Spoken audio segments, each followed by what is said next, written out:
We're done with the first act, now on to the second.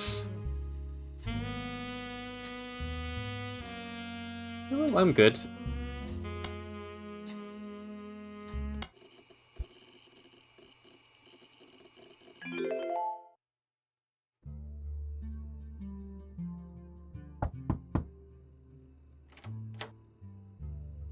Hi, I'm Clark. Probably not who you expected to be knocking, but life's funny sometimes. Hello. You've done well staying anonymous. It took us a while to track you down. A lot has happened in the last year. Far too much of it public. But there's stuff going on behind the scenes, too. I never wanted to be president. I'm not great with stress, and with my mother's deteriorating I'm sorry, I'm rambling. I'm not here for sympathy. I'm here because part of the fallout of Sam's book is that everyone's coming out of the woodwork. Now that it's public knowledge the Clancid Trust covers any Roottrees despite their history with us, a lot of potential cousins have surfaced. You may have seen that man on the cover of News Time. That was a disaster for us. And then Miracle went and made it all about himself. The long and short of it is a lot of potential cousins just showed up. Sam's helping some of them, but she's not really going about it the right way. And she's not taking calls from anyone in the family. I let it slip through a mutual friend that I found you, and I was stopping in. It's manipulative, but I'm hoping she'll reach out to you. You can let her know I'm on her side. In the meantime, if you're willing, I can share our files with you. Pass them along to Sam if she reaches out. I'm genuinely hoping she'll realize I'm an ally. Feel free to do your own research. I've been told you enjoy things like this. To each their own. Oh, I do enjoy things like this. Huzzah. More things to fill in. Well, here's the entire top bit, along with some optionals that I didn't get before. And there's a couple of new pictures to fill in here, apparently. No portraits yet, though. So there's Clark. And what have we got going on down here? Possible Infidelity 3. This person is also on the original tree. Possible family tree update 1998. Alright, so something that happened in the previous 1 year gap. Fine.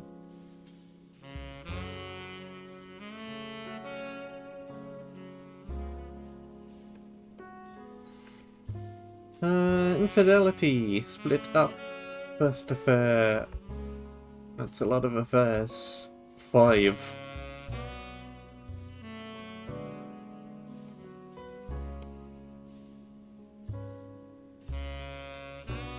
No name, splits, still married to.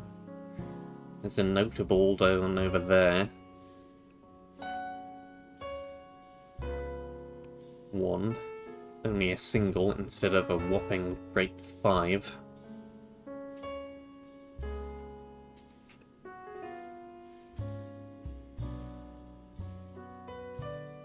So probably quite high up on the tree, because they've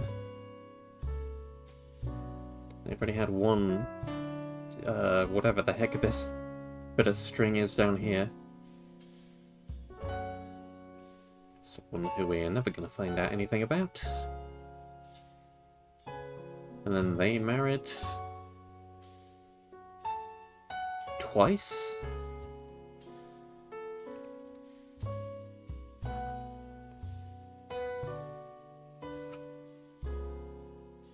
And then we've got whatever's going on over here. Okay. Every time you get 4 additional key relatives in the family tree completely correct, they'll be locked in.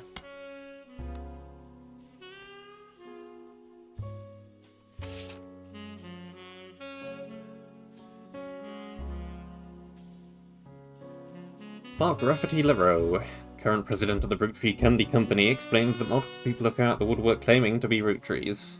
He's been trying to work for Sam, but she has not answered his calls.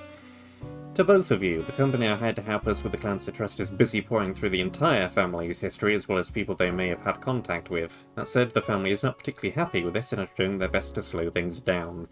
Many of them are actively avoiding our interviews. Every time there's a high-profile public case, it causes headaches. So please, I don't mind if you do your research, but I ask that you stop going to the press. Instead, we have a highly trained team of lawyers to back you up. We're ready and willing to verify anyone and everyone you believe could realistically be part of a relationship that led to the birth of a new root tree. Just tell us who to investigate by filling in the new sections of the tree, and we'll take the time to handle verifying the timeline checks out. But keep in mind why we're here. If someone didn't have a child or has already been disqualified by our lawyers, like in the case of the girl with the negative DNA test, there won't be a place for them on the tree. We're not just looking for affairs and infidelities, we're only looking for the ones that led to potential new root trees. Some spots in the new section will be marked with a tree icon. These members are reserved for members of the original family tree you filled in 8 months ago. There's birth names for your new ad. Turn your eyes to the men in positions of power. I'd love to say that's only because it would have been a lot harder for the women to hide 9 months pregnancy and birth without a family noticing, but I can't. I'll be blunt, I'm no stranger to infidelity. I wish I could claim that I was a perfect husband, but you've seen the family tree, so why pretend? Some of us learned how to wield our family name and fortune to our benefit, consequences be damned. I can't change the past or unhurt those who I betrayed. Still, I would like to do is be honest with myself and to you, refuse to make any more mistakes, and do my best to sort out the various messes we've left behind. Good luck. Previously. New investigation with a new focus, after many months of newfound interest. Catch up on what happened since last time. Some web searches may yield new or different results, and books or magazines. Your previous investigation may be relevant to your new one. List of first and last names you could choose from will contain red herrings, not all of them will be used. Any evidence from before is still available, and for your convenience, any searches that do not lead to new information still function as they did during your first investigation.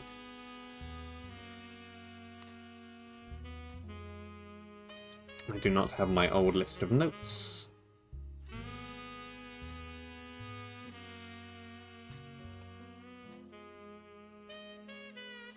And we have many old pathways to re-explore.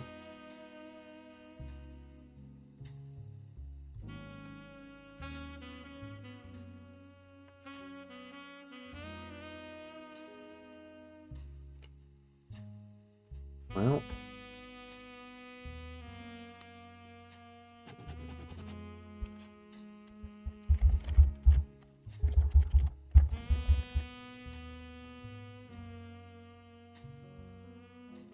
let's start going through them.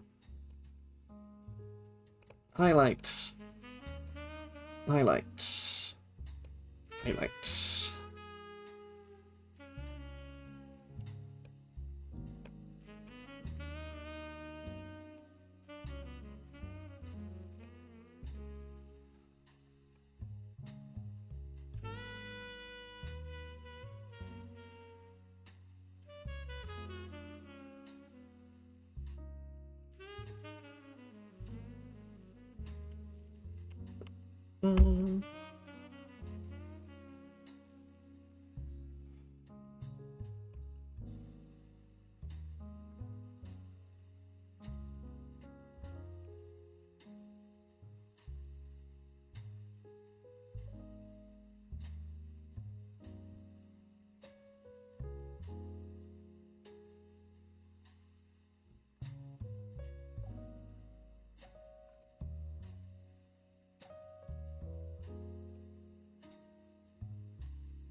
Okay. Lots to relook out there. Notable events. Today is August 3rd, 1999. It has been 8 months since you helped Sam Marsden with the research necessary for her book. Sam was true to her word and paid you an incredibly large sum of money. She never mentioned you by name, however, so you managed to keep a low profile. Other Roottrees, on the other hand, have not. Summary of noticeable events. 6 Pieces is the name of the new book. Cool. Let me make a new page.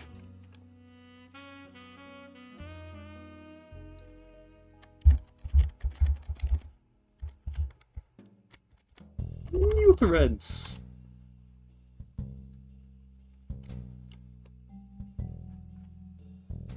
At the time, Carl had not yet been replaced. Roottree Rift. In March, the Roottree company stumbled publicly as they attempted to respond to the book's release with multiple conflicting press releases and a clear lack of leadership. Clark was announced as the permanent successor to Carl Roottree and welcomed Sam Marsden to the group officially. Group hired an outside legal group to handle the changes to the trust. This included any other new questions of lineage. After this announcement, there was a rash of different people claiming to be Roottrees, mostly dismissed as opportunists and scammers. The highest profile of these, by a wide margin, was a rapper named Felix Fellows, who changed his moniker to 5Ps as a publicity move at the same time. He's the only noticeable person on the updated tree.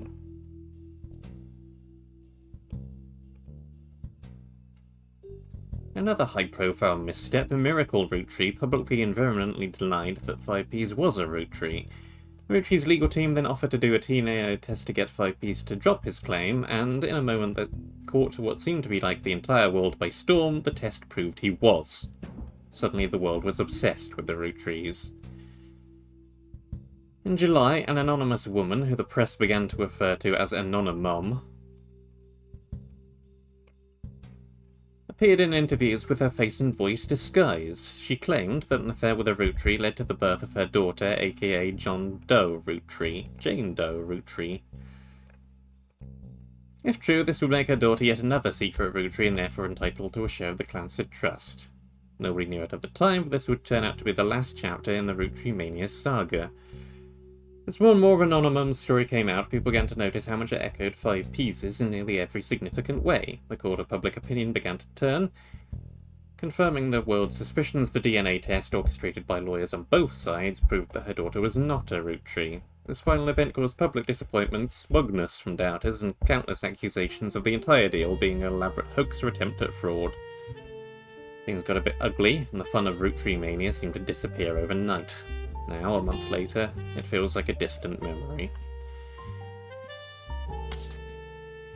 Okay, we have a bunch of different things to look up.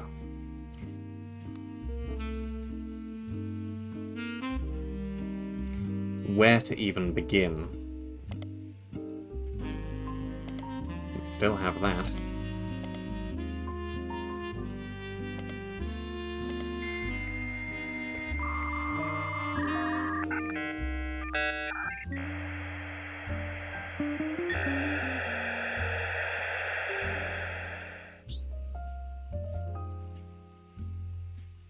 So I have the welcome.txt. Thank you for upgrading your Cashew PC to NutOS 1.1. Includes thousands of bug fixes and enhancements.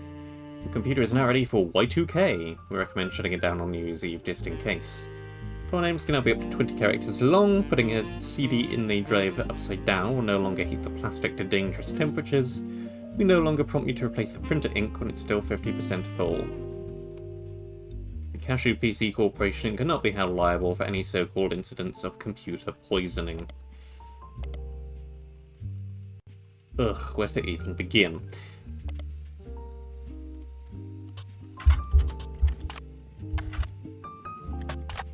I immediately feel like I want this book.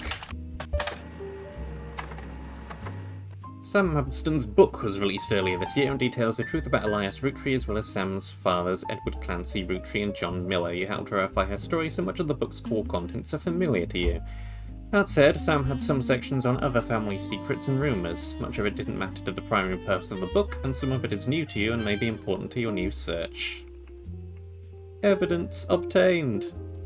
There's an older version of this page in the Time Travel Archive, when it wasn't released yet. Brilliant.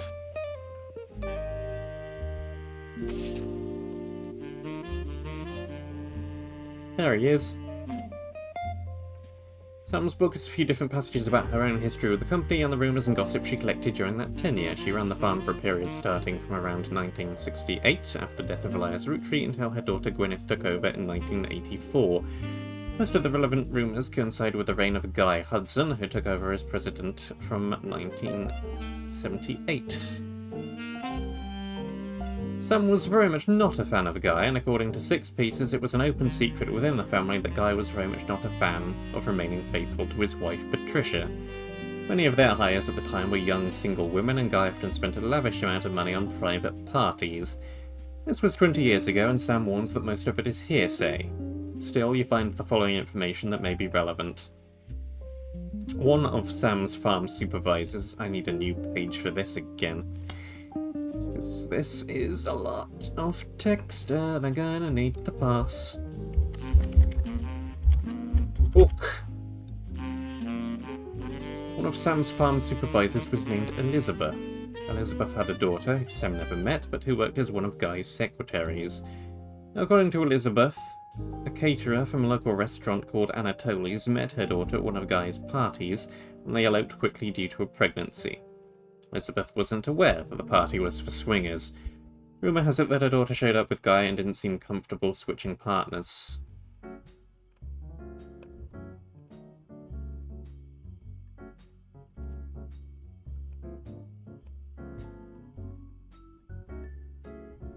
Guy's main positive contribution to the company involved expanding to markets previously untapped by Roottree. However, when he went on trips overseas, they were often there for weeks at a time, and Guy was known for spending more time and money on unofficial business than meetings with distributors and manufacturers. It is said that he bribed at least one politician to open a factory in Brazil. There's also a section where Spam speculates that Elias may also have tweeted on Gwyneth. Gwyneth was always much kinder to Sam than Elias was the first to invite Sam to family events. While she has no hard evidence, Sam also always got the impression that Gwyneth was able to coerce Elias into allowing Sam back into the family using some kind of leverage instead of it being a natural course of events. She mentioned that Elias and Gwyneth were known to loudly argue, sometimes about another woman. Sam also says her son Ernie once asked her, "Who's Beth?" because she overheard them yelling about someone with that name. As far as Sam knows, Elias once had a secretary named Elizabeth, a different Elizabeth than the supervisor from the farm, but she never met her. Already we have two people with the same name. Fantastic.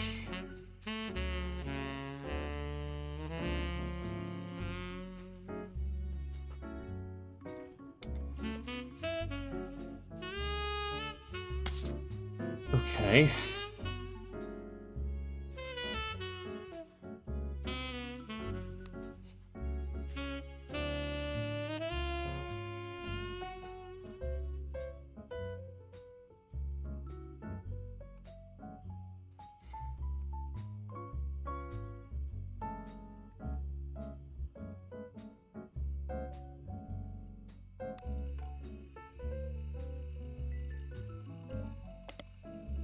Search this on here.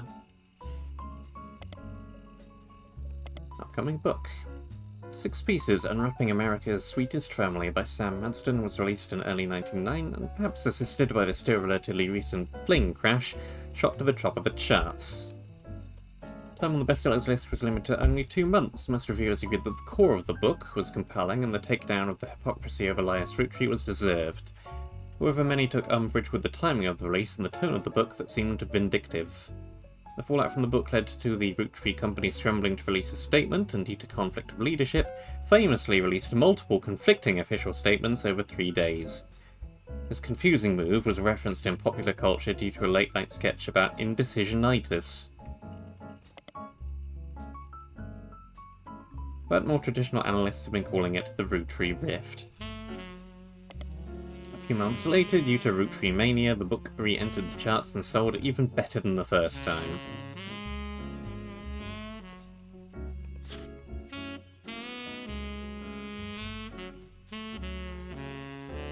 I kind of want to tick these off without actually removing them entirely, so what I'm going to do is I'm going to do nothing because I can't edit these notes. Fine.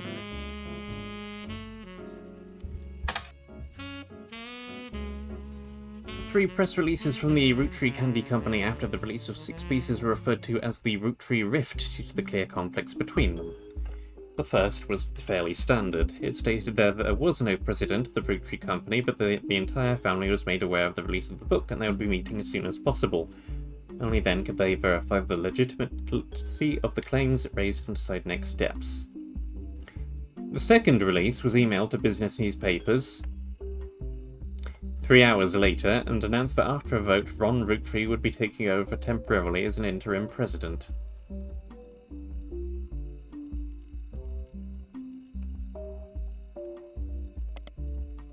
It also went on to state that Ron was aware of the book, had verified the claims within, and would look into compensating Miss Marston and her family immediately.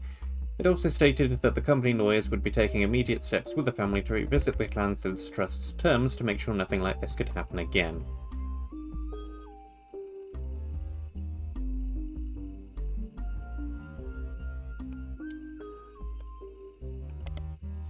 It was quickly clear to business reporters and analysts that the time between the 2 press releases could not have been logistically sufficient to gather a majority of the family, even using conference calls. This was reported on many news channels, and a third, much shorter press release came the next day. It claimed that a draft of the announcement was made prematurely, and that Clark Rafferty-LaRoe and Ron Roottrees would be taking over as the company's first joint presidents. It also stated that any compensation planned would be based on a stringent verification process.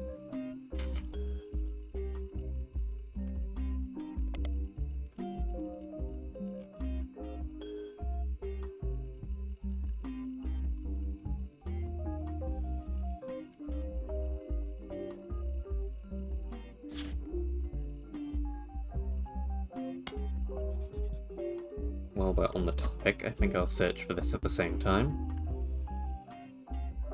Indecisionitis was a disease coined by popular sketch show as part of a fake pharmaceutical advert for JIT Together.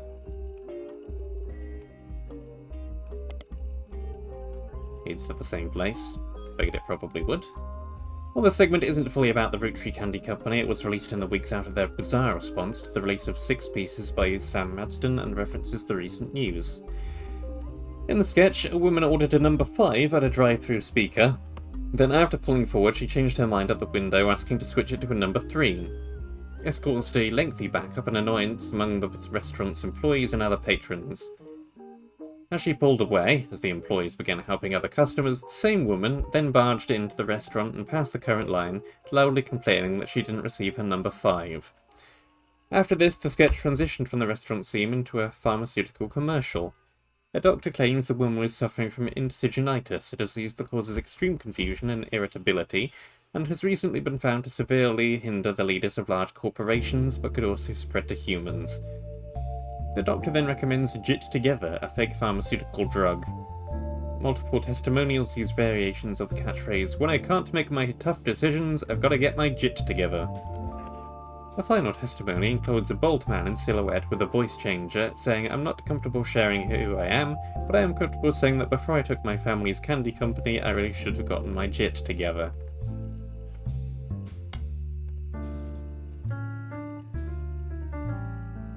Humorous, but does not appear to lead anywhere in particular.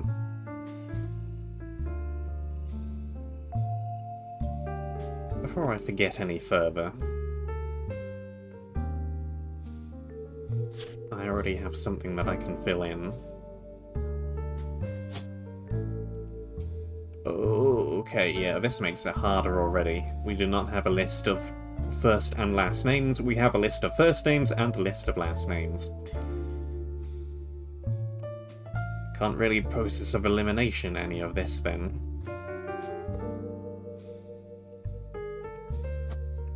Still, this is Felix Fellows. And here's, is rapper an option? We'll go with musician then.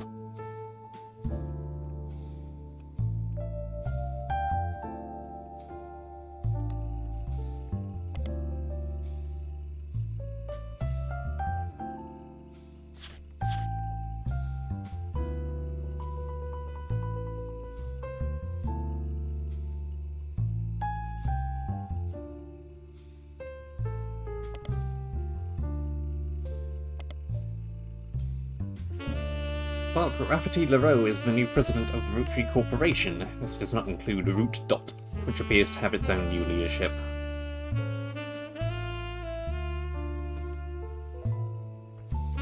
That's another thread I should probably check up on. In early March, about 5 months ago, it was announced that both Clark and Ron would be taking over what was essentially described as a transitional period in the aftermath of Six Pieces.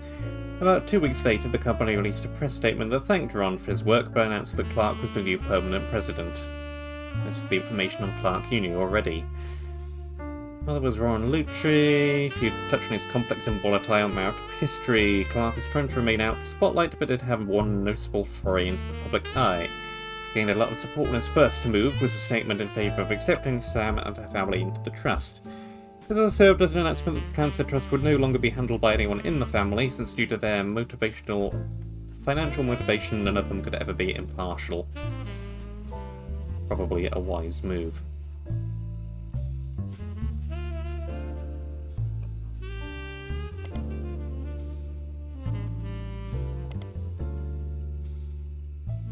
The Root website has a small memorial section to the deceased members of the family, but contains no new information. The most recent catalogue, Spring 1999, had an entirely black cover with no text on it. On the leadership page, you learn that Root is currently managed by a designer who is apparently Brenda White's second in command. You don't recognise her name, she seems unrelated to your search. There's also a scholarship page. I'll let you find information about the Roottrees Sisters Fashion Scholarship. It's awarded to 3 underprivileged high school girls each year who wish to pursue a career in fashion. Apparently it gives them an opportunity to show off their designs on professional models on a real runway. According to the site, the fund was created directly from the shares that would have contributed to the inheritance of the Roottrees sisters if they were still alive. Like other aspects, it's managed by Ruby Legal Enterprises.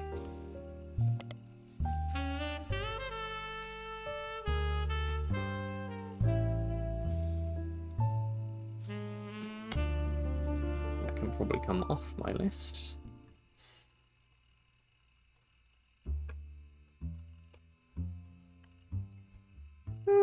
Hey. Well, we're on the subject. The website used to initially place Rihanna Rose and Riley is still up, though instead of the cheery pink background with purple text, it's now more traditional black text on a white background.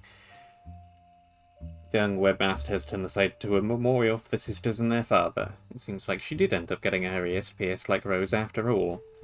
Regardless, there's no relevant information, just a picture of the girls with a sad MIDI piano playing in the background. And it leads to the fashion scholarship again.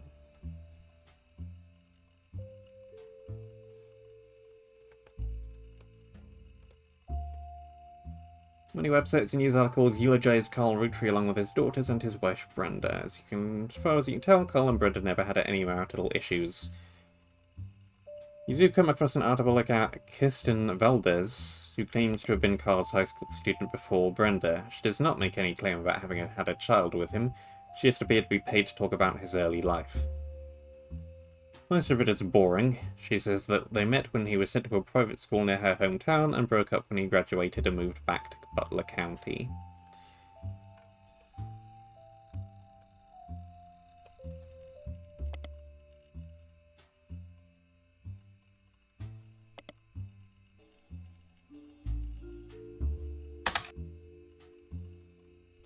Not what I wanted to put into that box. Yeah, nothing. This is probably a dead end.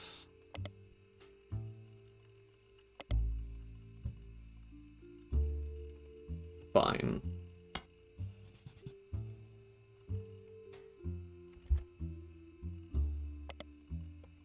This ought to be good. This pieces was released in da-da-da-da-da. It isn't good. It just leads me to the same place as talking about the book did.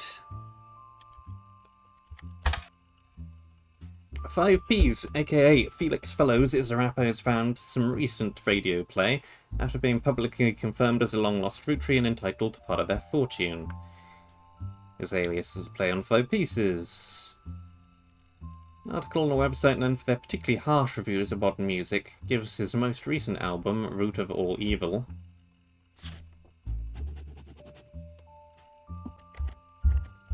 make a new page for him.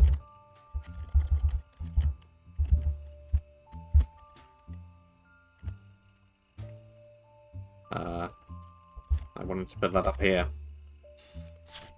Ugh.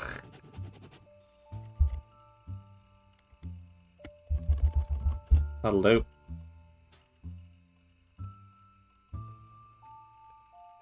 One star out of 7 for whatever reason, with the headline "More poser than my action figure collection." The review mentions that his real name is David.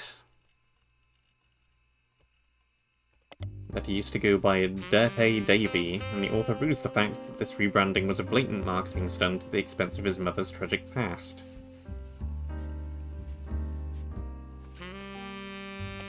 Only one of the songs on the album is new, and the others were simply rewritten to turn them blatant references to sex, drug, and violence into clumsy euphemisms. His rise to prominence was kickstarted when he appeared a few months ago on the cover of News Time, holding a photo of his mother with Guy Hudson. At first, the Roottrees company denied it vehemently. Miracle Roottrees even appeared on the same magazine a week later, but since then they backtracked and publicly welcomed him to the family. A press release at the time stated that they had new evidence that confirmed his story.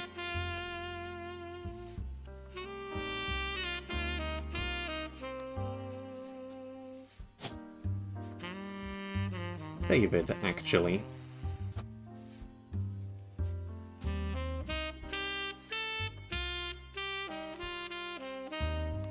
Won't get confusing at all, I'm sure.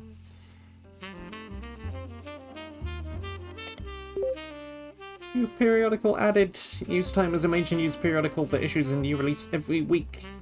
Rapper 5P's famously appeared on the cover claiming to be a Roottrees. Then 1 week later, Miracle Roottrees did the same, denying that he was. Because of this high-profile back-to-back discourse right before the start of Roottreemania, they appear to be the de facto publication to get news about the ongoing saga. They reported record subscriber numbers during this time, which lasted until the end of Roottreemania, when the world generally stopped paying much attention and they went back to reporting on more traditional news.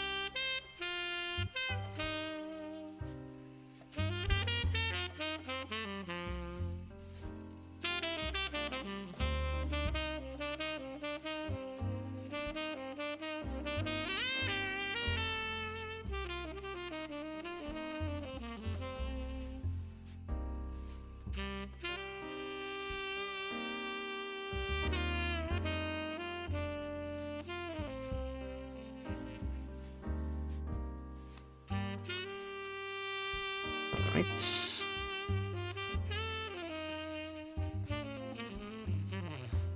Well, there's a few different things I could look up in here. Let's start with...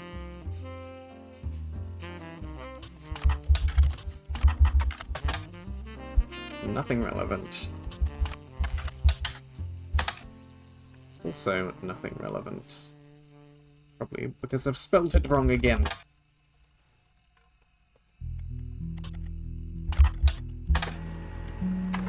Appeared on the cover of News Time.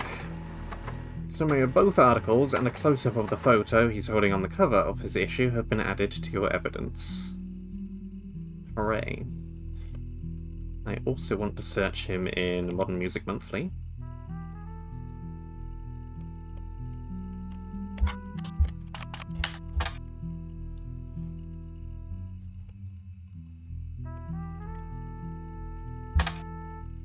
Nothing, nothing, and more nothing. How about this? Also nothing. 5P's debut album. According to various sources, the album is mostly material he recorded for his mixtapes before he became notable, but re-recorded with the lyrical differences and professional production. All Your Problems was the first and only single released. After dropping the single, 5P's announced he'd retained the infamous celebrity lawyer Stevie Whitlock to sue his family. To date, it doesn't seem like he's followed through.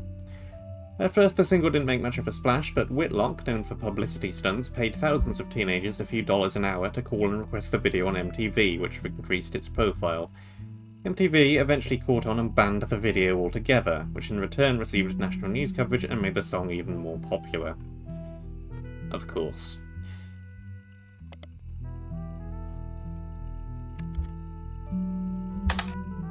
Still nothing.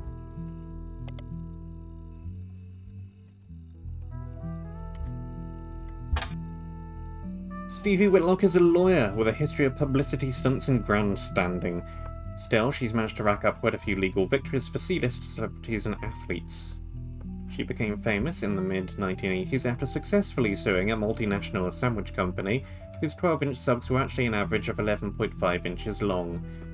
Stevie argued that since the company sold 1 billion sandwiches per year, that was enough missing sandwich to make a sub long enough to span from New York to Los Angeles. The jury awarded her a paltry $5,000, but the news coverage of her crusade turned out to be priceless.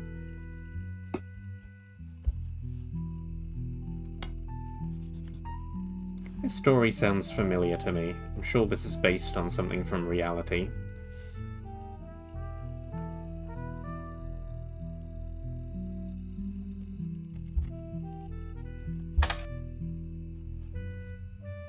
Stage name.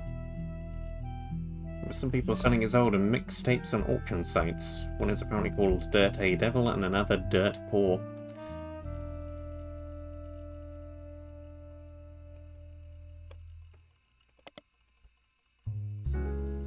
First mixtape from the early 90s, some discrepancies and debates about what year exactly it was released on, based on some of the pop culture references, with the range thought to be somewhere between 1992 and 1994.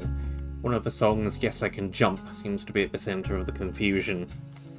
Some fan sites claim there are multiple versions with different track lists and song links on them, though because there's very little evidence as the mixtape online as it is, it's even harder to verify that information.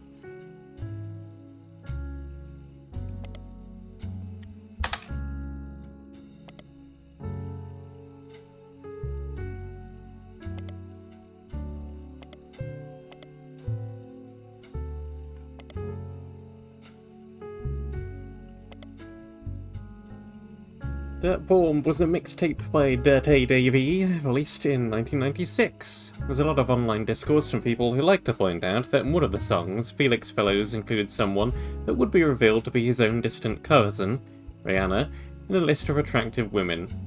The lyrics to one of the songs, Heat, mentions a few prominent female actresses, models, and musicians from the 90s, and provides a crude pun or line about what Fellows felt about them. When re-released in 1999, much of the rhetoric was toned down to be less overtly profane, and the line referencing Rihanna was clumsily replaced by Dana, a reference to a character from The X-Files. Amazing. Can we find this song? Well, that was a little bit generic. What about Heat Song? No. What about in here? No. Probably a little bit of a dead end then. Where even was I? Right, so we've searched that. We've got that.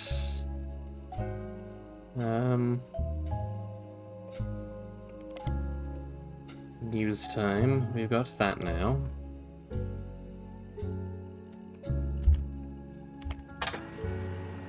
All your problems. The track is the only new song on the album. The subject matter of the song is the hypocrisy of those who claim money is evil. He points out that the only people who think that money is evil are those that have it, those that can afford not to be greedy.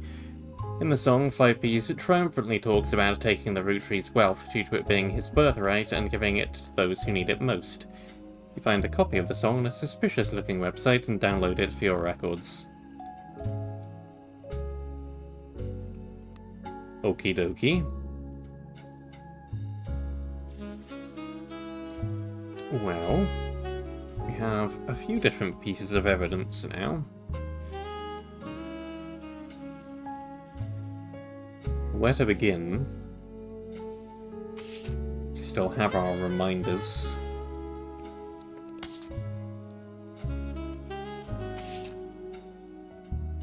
We still have a lot here to look into. But hey, sure, let's go down the list of new things. The only single from Fly Piece's album Root of All Evil. It received some airplay but didn't make a big splash, critically or commercially. Still, it's kinda catchy. Attention, attention, Roottrees. This is 5-Piece coming at you from the real world. You know, the place you ain't ever lived in. You say money is the root of all your problems. Root of all your Man, problems. y'all are hypocrites, sitting back in your massive estates. Well, the notice that there usually is saying that there's no clues in the lyrics isn't here. But also there's, Don't you come for our money or you might burn bright in hellfire someday, like that Madsen chick and her two there's no intuition in here. should keep you away. Yo, it's disturbing, catching a sermon from a geezer who's never known hurt. But blurts So out for these claims now, that I think somehow we're sinners probably did safe to right. ignore When this. all of your worth it came free with your name, you expect me to treat your We have a lectures picture. as some expert creed from he without blame. But instead, Great and all. I turn my other cheeks People and spread way in when the you background, give but me they're all just facing the little, wrong just way. let it aim. You say Upper Fly Piece appeared on the cover of News Timer holding this Polaroid of his mother, Joanna, when she was Zach Morden's secretary at a company picnic. He claims that Joanna and Guy Hudson, also in the photo, were having an affair that led to his birth. Just trying to make small pursuits of real people. You silver spoon feeds you the Okay. world's purest treacle, while real world folks burn their spoons with a needle. So once more with passion, tell this poor tragic orphan your mansions. Provided that this is accurate. This is he. That's actually extortion with your candy ass name. Synonymous with And sweet. You wanna call me classless? I'm gangster from Portland, but I play I that don't game. think we actually know Joanna's surname. A park place and boardwalk hypocrisy. Monopoly is toppling. When I knock, have G's. In all likelihood. That got to steal my mom from me is what he wants, Well, right? You to live in we don't know. poverty. And if you're suddenly not eager to unhand that fortune, that's unfortunate. I guess I'm gonna have to take We my don't know her portion. surname at all. Legally. Class action, courtroom, decorum, But I'm way past your fancy let's ass put doing Joanna in, at least. money is the root of all your problems. Let me take those problems away. And I don't think we had anything about her occupation. Of all your problems. Let me take those problems away. Let me look through here again real You quick. say money is the root of all your problems. Let me take those problems away. Whoever calls dollars the root of all evil, just trying to make small pursuits of real people. You silver spoon feeds you the world's purest No, treacle, I while don't real world think folks we burn their spoons have with a needle. Whoever calls dollars the root anything of all about the evil, surname. just trying to make small pursuits of real people. Maybe it's in one of these. Purest treacle, while real world folks burn their spoons. There he is again. Actually, let me reset.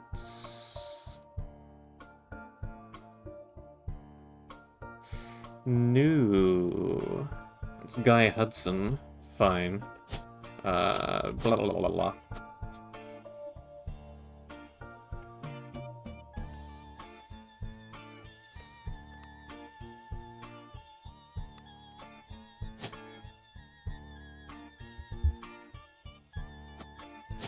Guy Hudson, who is already somewhere on our original board.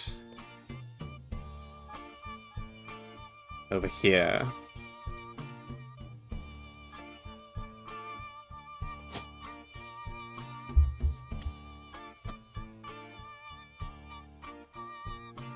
Don't have enough information yet to lock in any of this, because even if I filled out this completely, it would still only be 3 people. So, we'll see. Pipes, aka Felix Fellows, appeared on the cover of News Timer holding a photo of his mother and Guy Hudson. Yep, there's the photo. The article concerns his insistence that his father was Guy Hudson. The story was dramatic and sensational and initially dismissed as fake until a DNA test proved that he was related to Guy Hudson. 5 pieces that his mother Joanna was Zach Morden's secretary when he retired, and then Guy Hudson's secretary for only 1 or 2 weeks after that before she quit. the first few weeks that he was president. His parents divorced when he was 4 after his father learned of the affair. Felix and his mother then moved to Portland because she was afraid for her and her son's life. I'm gonna highlight that. He grew up with her until he was 16, but one day his mother never came home from the movie rental store where she worked the register. The next morning, they found her dead from an overdose in her car. She had stolen all the cash from her drawer and spent it on heroin. As Felix went through her belongings, the only things he had to remember her by were a hairbrush she always used, some photos, and a stuffed animal from her childhood, but then he found it, a box hidden in the back of her closet. Inside were love letters and photos related to Guy Hudson, as well as a letter from his father containing threats. He threw it all away, with the exception of the one photo he appears with on the cover of Newstime. He says it was the only one where they were dressed, the only one not from the affair itself.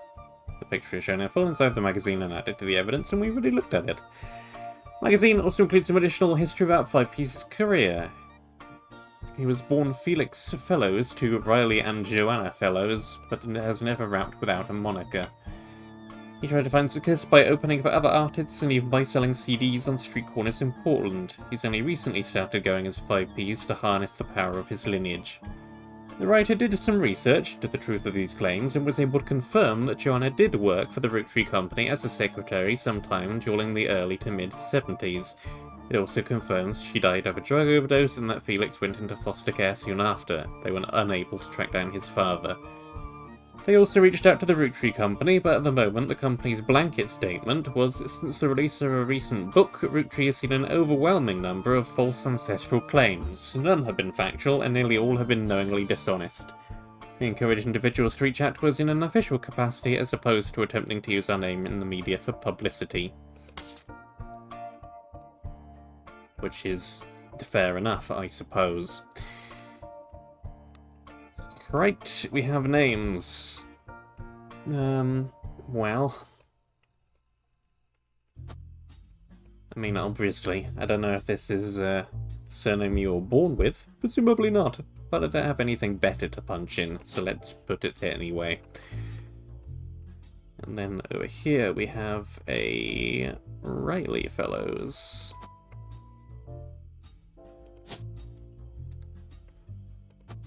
And I think cashier is really the only relevant looking thing we have.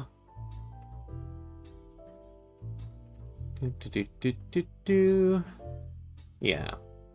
Worked at a rental store and worked the register. I'm gonna go with cashier.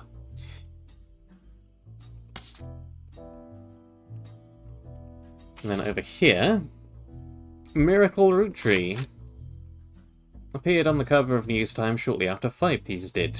He vehemently denied that 5Ps was a Roottrees. This article was from the DNA test that proved it.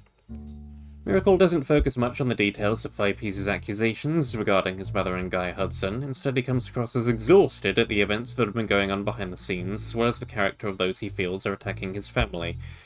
He starts with 6Ps' content. Says that though most of the book was based in fact, it left out anything that wouldn't fit the agenda. He points out Sam's daughter still earns a generous salary from overseeing the farm division of Roottrees, and that Sam did the same before her. That Sam's family was not destitute, and that really it was only her son who chose to take on a job with no salary. He claims that though they didn't have to, the family helped pay for her son's medical bills after voting that it was the right thing to do. Miracle also says the story about his father, Elias, shunning EC was one-sided, leaving out Edward Clancy's blame in the whole thing. Elias gave him a simple ultimatum: stop sinning or be disowned. Miracle says it was EC's own choice, and that allowing him to earn food and shelter from the company's dime was a kindness, especially considering that he and John continued to live together. Miracle then pivots to the fallout from 6P's. He recounts a deluge of claims from the Clancy Trust that the family had been subjected to. He doesn't cite any specifics, but says that every time someone comes forward, the family devolves to arguments. They've had to hire an outside legal team to help, but so far every case has been demonstrably, laughably false. All they do is tarnish his family's reputation. He focuses then on Five Piece, who appeared on Newstime before him. He calls him a grifter and a delinquent and says he is using their name and products to sell filth to the masses. Of all the accusations, he says this is the most dangerous because it exposes the world to hatred. He cites Five Piece's lyrics as violent, sexist, and ungodly, and prays the boy will repent, retract his lies, and find religion. Lastly, he turns to the future. Miracle states that those who wish to hear the true story can join him on his farewell tour this upcoming fall. The Miracle's Roottrees are planning on touring the country's churches one last time, and that now at the age of 51, Miracle is the oldest living Roottrees. While he plans to continue preaching at his own church in Butler County after the tour, this is your last chance to hear the truth from the man with the most complete recollection of one of America's notable families in your own hometown. The article mentions that Miracle's son, Miracle Jr., did not wish to comment, and has a statement from Clark Rafferty LaRoe through the Roottrees law firm. Miracle does not speak for his entire family. We're working carefully on a plan to definitively disprove any claims of infidelity in our family's past. The article also does not refute Miracle's claim that he is the oldest living Roottrees, despite Sam Marsden being born the year before him. It was unclear if Miracle made the claim out of ignorance or spite.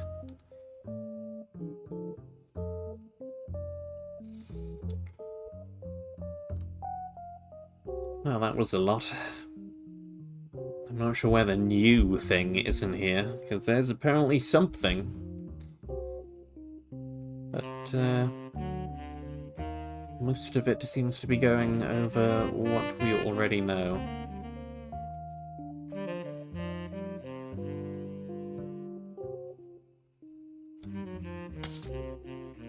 Well...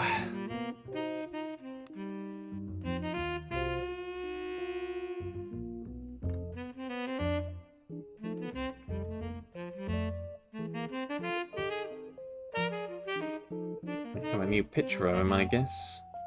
For what use that is.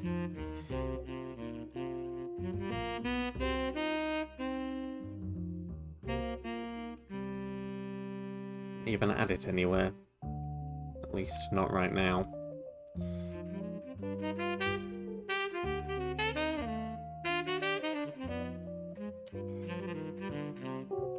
Okay. Well...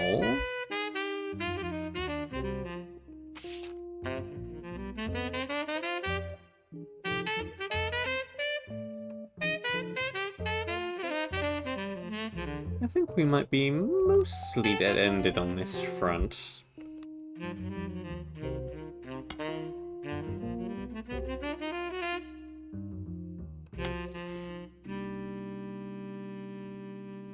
Kinda resolved this entire branch at this point.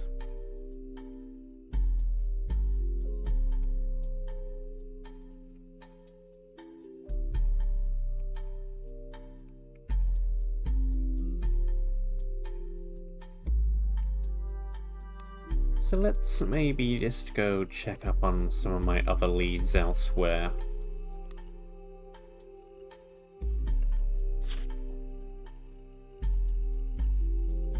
Alright. We have some other names from the book that I can potentially look into. But I'm not sure if I'm gonna have enough information to really find much of anything.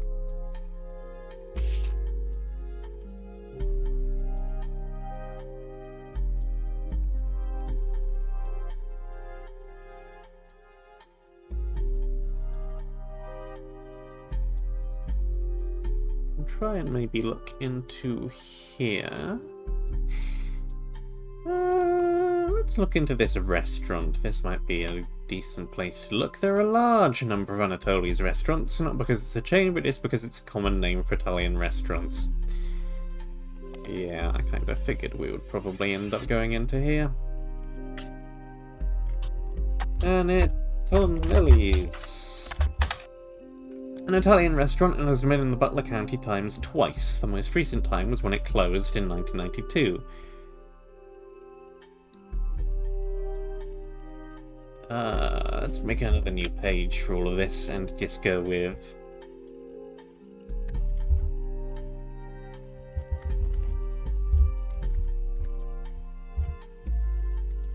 Elizabeth for now. I think there was 2 of them, which makes this annoying. Yeah, there's the farm supervisor.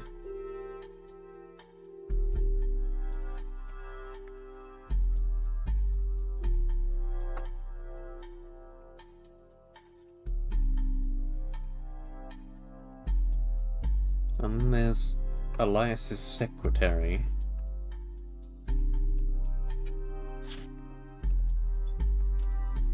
So let me specify here that this is the Elizabeth in relation to Guy Hudson.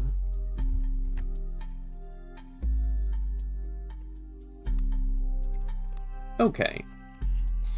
We have a name.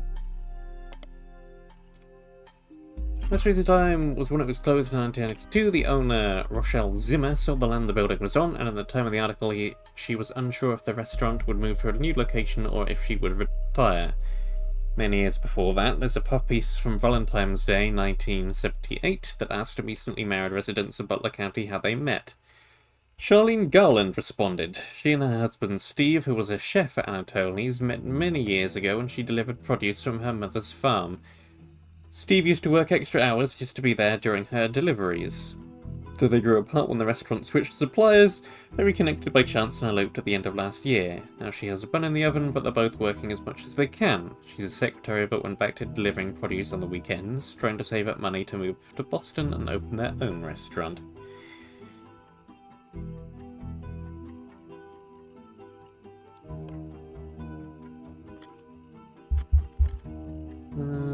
Christine. Secretary. Just in case she ends up on the chart somewhere. She might not.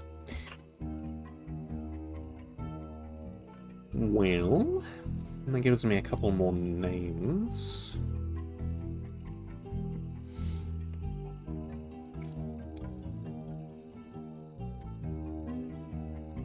I doubt it's gonna be anywhere else in here, this random restaurant.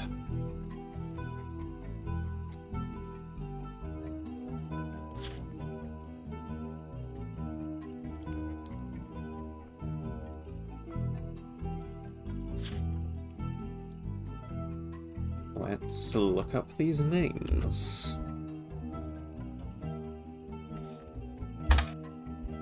Rochelle and her husband Mark Zimmer have a few mentions in the Butler County Times. Both were local business owners. Rochelle owned Anatoli's, an Italian restaurant, and Mark owned a local bookstore called Bookmarks. Clever. Both closed in 1992. Mark was also mentioned once in the Butler County Times when he was sued by Steve Garland.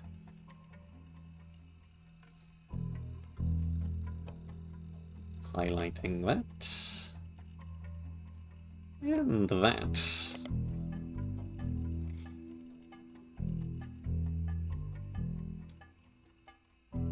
Okay.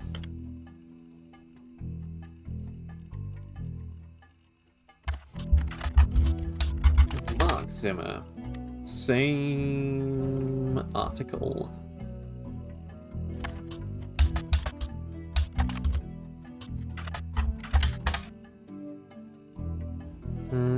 This just goes back here again.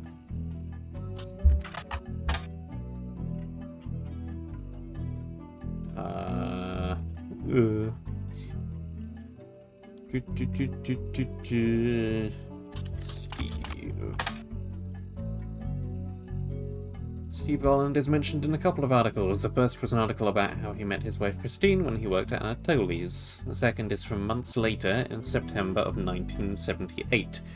A listing for his weekend cooking classes, Gourmet for the Groovy.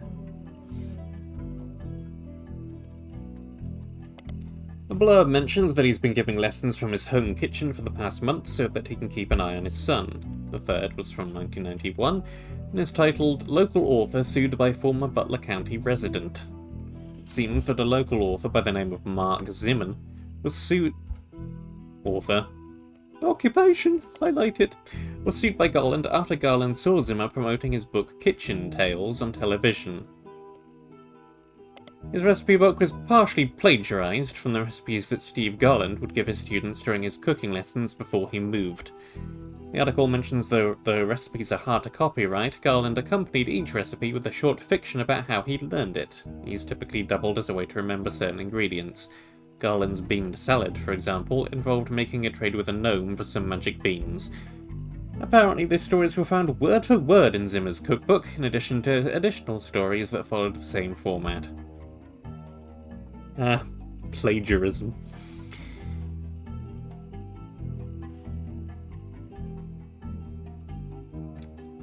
So far, this is seeming like a random rabbit hole we're going down that has nothing to do with anything.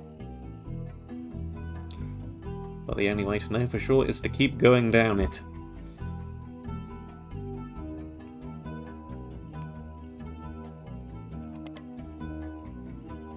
Nothing relevant there.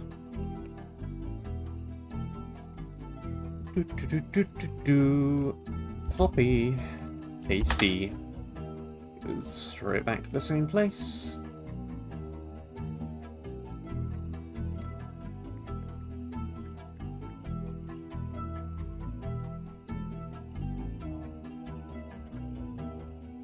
We have some stuff here, though, I'm sure. Yes, Kitchen Tales was a story-based recipe book credited to Mark Zimmer that had some success after it was featured on a morning talk show. The book released before the internet was widespread, so mentions are rare. One book collector states that publishers were unprepared for the demand and that there was no second printing, so it's unusual to find a copy in the wild. You find an alternative medicine website that focuses on cooking with natural ingredients. It mentions that one of Kitchen Tales' recipes used salt water. The owner of the site has included a scan of that recipe added to the evidence. She says if you switch out the salt water in the recipe for a mix of 2/3 spring water and 1/3 filtered seawater, it tastes great. Cool, I guess. This is also a book, so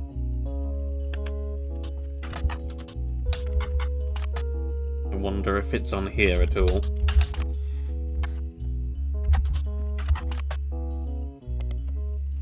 No copies available, re-released as Garnishing the Truth. An entire description of this book, according to the library system, is a recipe book that contains stories.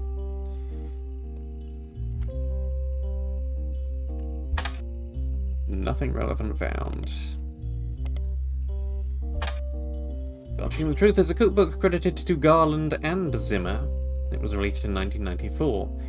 It was actually quite successful after the duo appeared to promote it on a daytime talk show. There have been multiple printings since.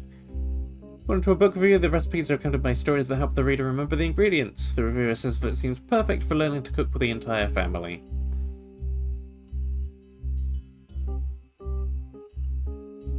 Well, I guess they sorted it all out in the end, then.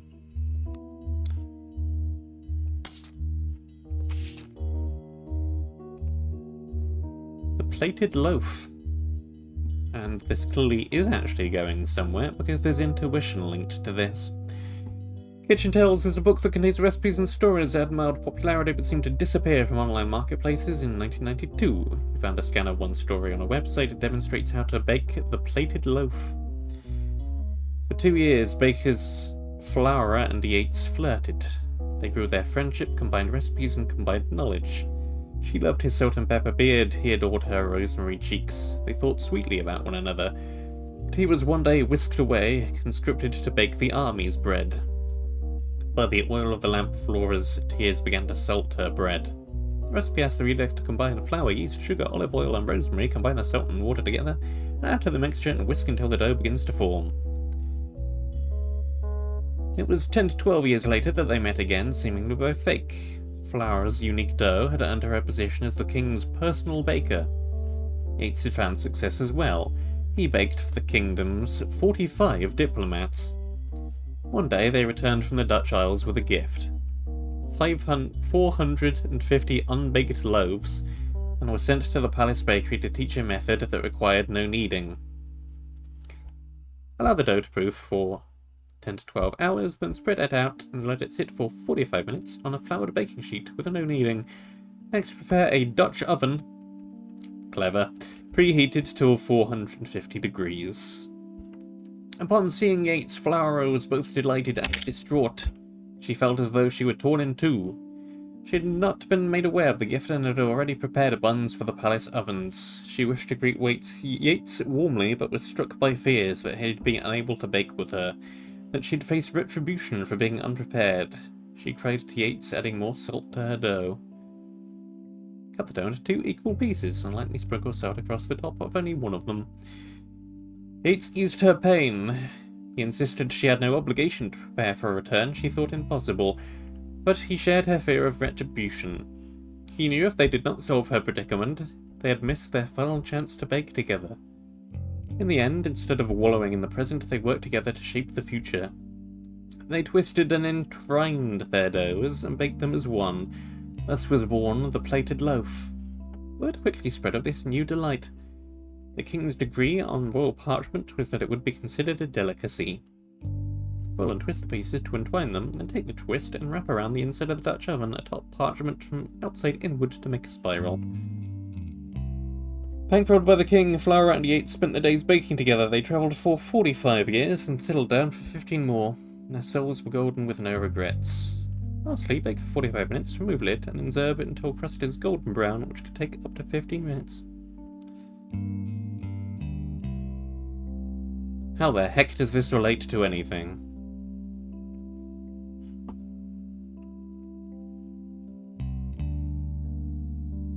It's a cool story, and I wonder if this would actually make a decent loaf of bread if you followed the recipe. It might. How does it relate to anything I want to do?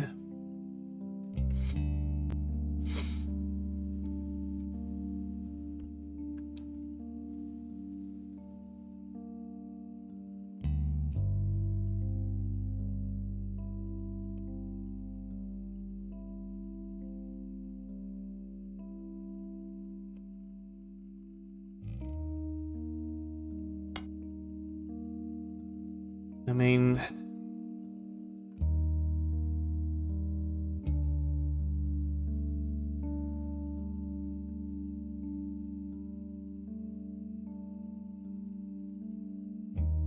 yeah, I have absolutely no idea how this relates to anything.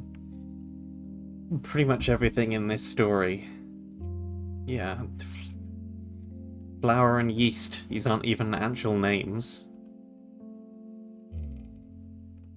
These are Ace Attorney-esque pun names.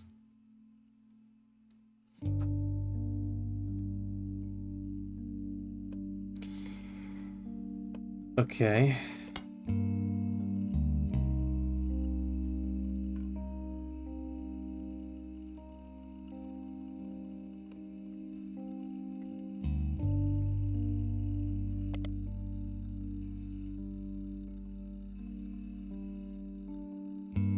Well...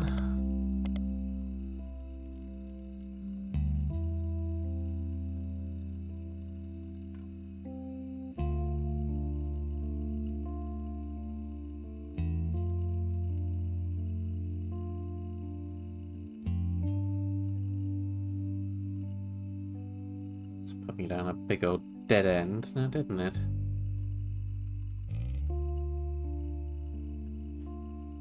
At least as far as I can tell right now. Alright.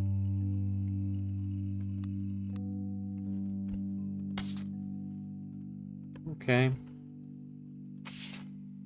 Moving on.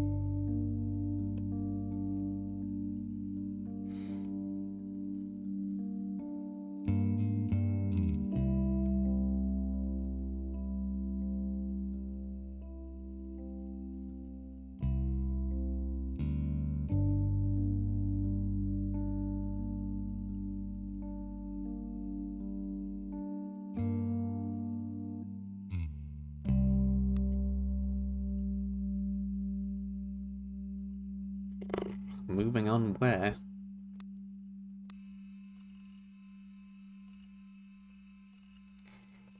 Moving on where? So I'm not sure there's anything much else here, at least not that I'm gonna find by a search.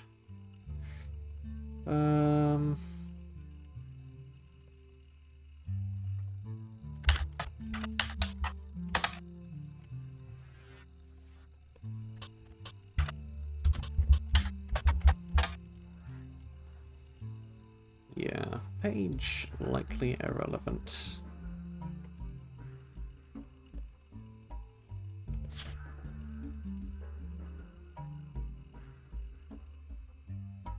Well, let's see. Let's just keep going down this list then. So we have dealt with this.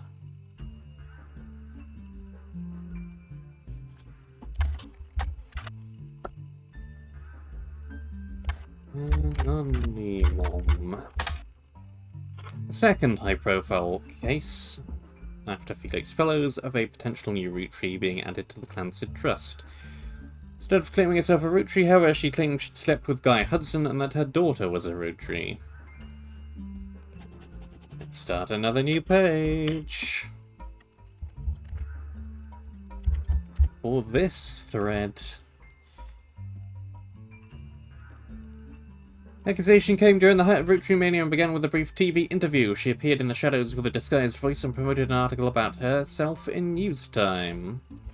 In the TV interview and the article, she referred to her daughter as Jane Doe Rootree. The name Anonymum was not self-inflicted. It seemed to spring up organically because nobody knew how else to refer to her. The day after the News Time article, Sam Madsen publicly supported Anonymum due to some parts of the story she found particularly credible.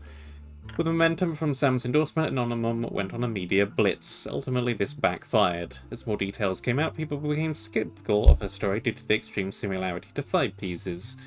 Her accusation even included many of the same details as her mother's story. This included her job, secretary, and the time period, late 70s.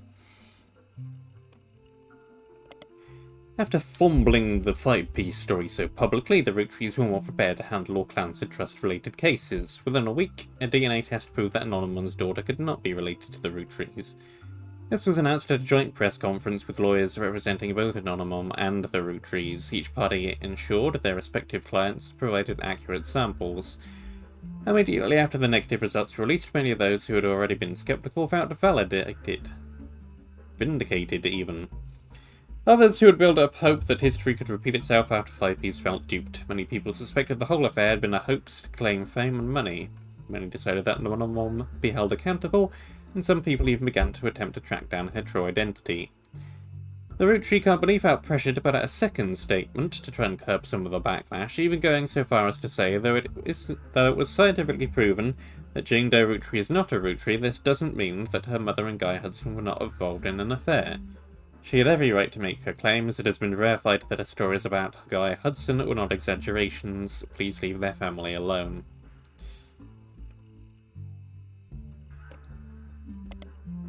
Many people claim this high-profile anti-climax and public backlash was the beginning of the end for Roottreemania, since most of the fun was the shared fascination about secret Roottrees. Others think that, like any fad, it just ran its course naturally. Regardless, this was the final notable event related to the release of 6 pieces, and things soon went back to normal. Jane Doe Roottrie has already been eliminated as a potential new Roottrie by the company's lawyers, who are the ones verifying your work. Anonymous affair does not appear on your updated tree. Which means that most of this is probably irrelevant. Probably.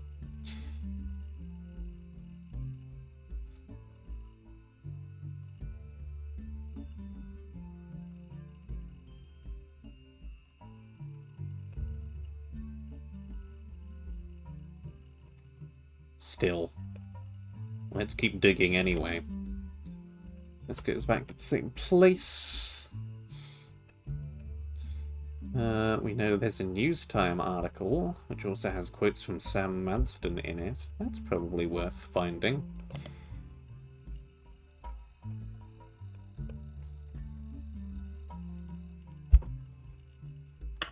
And An anonymous woman appeared on the cover of Newstime holding a picture of her daughter, the first and only mention of the phrase anonymum in Newstime came the week after, when they issued an apology for featuring her in the first place. A summary of the initial cover article has been added to your evidence. Cool.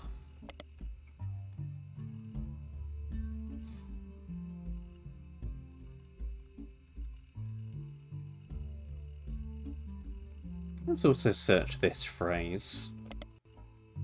Nothing relevant. So this is probably a bit of a dead end.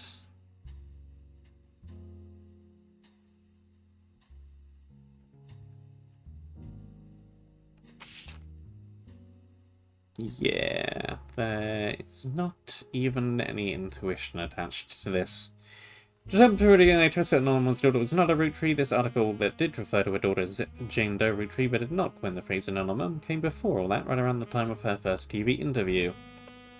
It'd be lovely if I could get a picture off of here. Just some pixels. Anonymous woman, photos obscured. In homage to the previous cover, she holds a photo of her daughter. Anonymous woman claimed to have had an affair. Guy had someone, she was a secretary.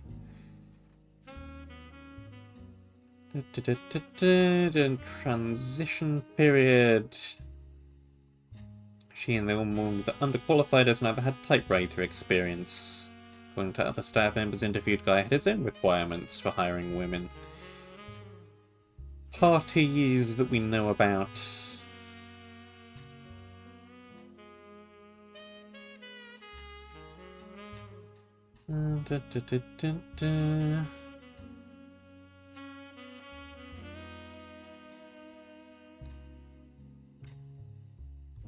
Ba, ba, ba, ba, ba, ba, ba, ba.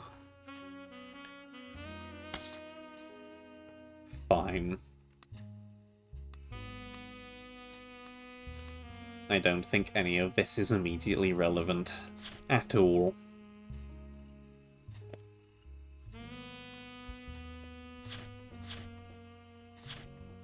Okay. This also goes to the same place. I'm not going to need both of these notes.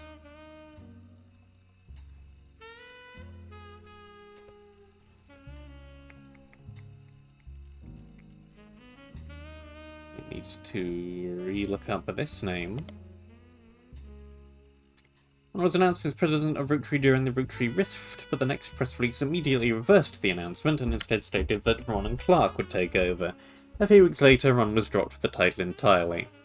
There are hundreds of results about this development, but most articles are retelling of the basic details. Some veer into heavy speculation, based on an article about Ron in Business Watch. Ron has also done some interviews saying the truth of what went on behind the scenes is not something he wishes to discuss. Instead, he hopes to release a movie about it someday. 3 weeks ago, Ron's mother Gwyn died in Paris, France. He and his brother Robbie have seemingly made amends.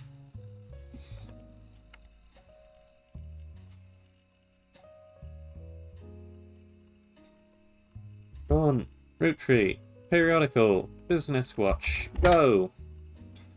Business Watch ran an article about 2 months after the Roottrees Rift about what really happened with Roottrees. The article mentions that nobody from Roottrees they reached out to was willing to go on the record.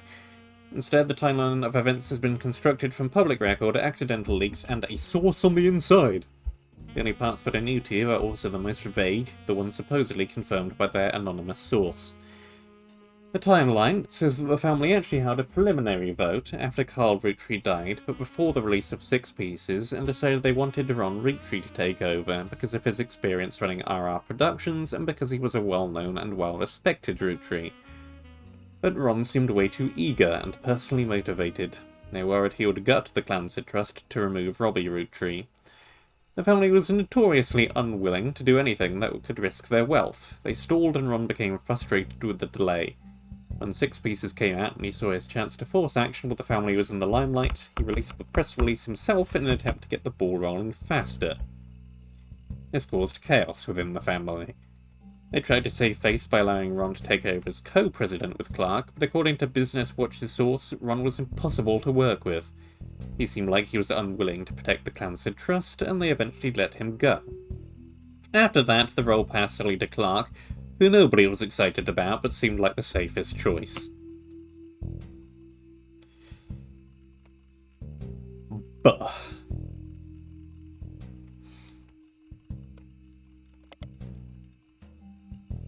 no products listed in development other than Guys Like Us remake. The Guys Like Us remake has been discussed a few times on a website about upcoming films called Movie News. The logo is a cow on a film canister. The rumoured cast is Cameron Diaz in the role originated by Gwyn, Linda Florentino and Chris O'Donnell. According to leaked news, the remake has been put on indefinite hiatus due to its director, who is speculated to be Ron Roottrees, dropping out in the wake of a serious medical issue, though that's only a rumour.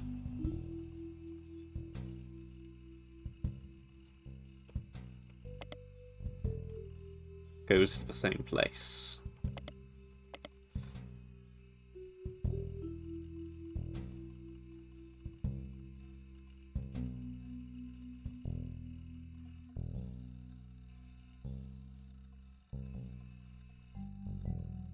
Have I looked this up again since...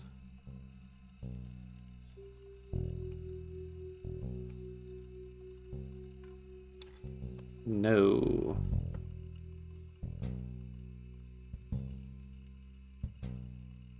Well, let's read about it now then. The Clancy Trust is the Roottrees Company's unusual legal arrangement and the motivation for most of their major financial decisions. As a recap, the entire family earns inheritance directly from the profits of the candy company, as well as their sister clothing company, Root Dot. This means that nearly every Roottrees can potentially have a say in the company's high-level operations. Historically, this has caused the family to be slow to approve any major expenditures that could significantly dig into profits. After the release of 6 Pieces by Sam Marsden, the Clancy Trust came under heavy scrutiny. Sam, her children, and her grandchildren should all have been covered under the trust, according to the wording revealed during an internal family conflict between Ron and Robbie Roottrees. Seems those who wrote the trust, Clancy Edward Roottrees at the direction of Elias Roottrees, purposefully deceived the rest of the family about the exact details of how it worked, in an attempt to keep Sam and their father Edward Clancy, his own twin brother, in comparative poverty. Because the rest of the family made the money hand over fist, they had very little motivation to question their understanding. Sam's book revealed this to the public, and it did not go over well. Clark Rafferty-LaRoe took over the company, and his most celebrated move was his first official one. He ensured Sam's family would get their share. To help facilitate this, the inheritance aspect of the trust is now under the control of a third party, Ruby Legal Enterprises. This ensures the financial motivations of Roottrees family members will not interfere with the investigations into potential new Roottrees. According to Clark's letter, however, some family members are still doing their best to slow the investigation by refusing to answer questions.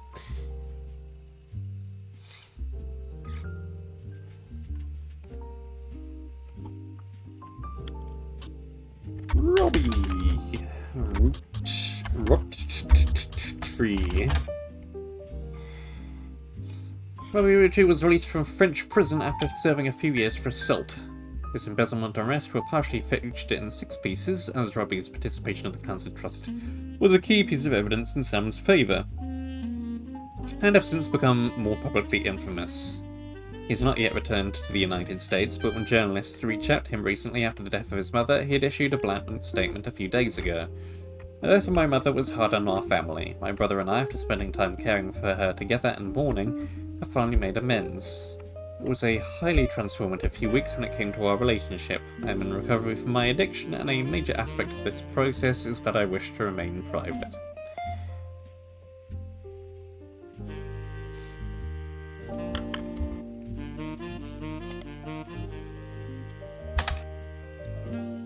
This goes to the same place.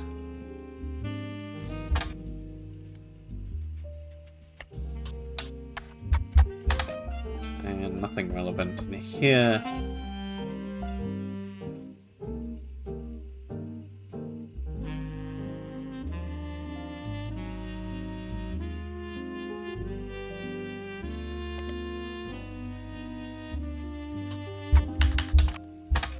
And nothing relevant in there.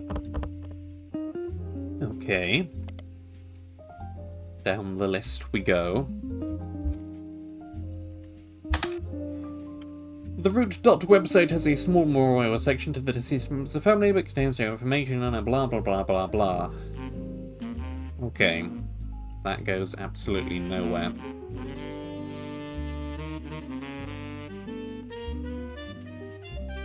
This definitely will, though. Ruby Legal Enterprises is the name of the law firm that has been hired by the Roottrees Candy Company. The company is named after its head lawyer, Ruby Spratt.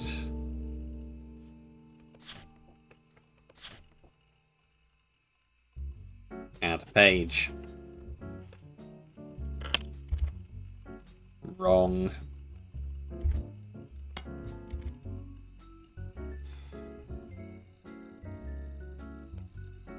Highlight. You can't find much about the company from before this year, though all of the articles tell the same tale. After the fiasco of 6 pieces and the revelation that the Roottrees' internal law group was complicit in such a cover-up, they hired outside counsel.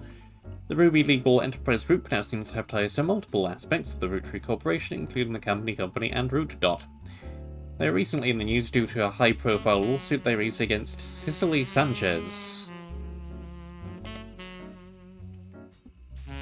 We have more names.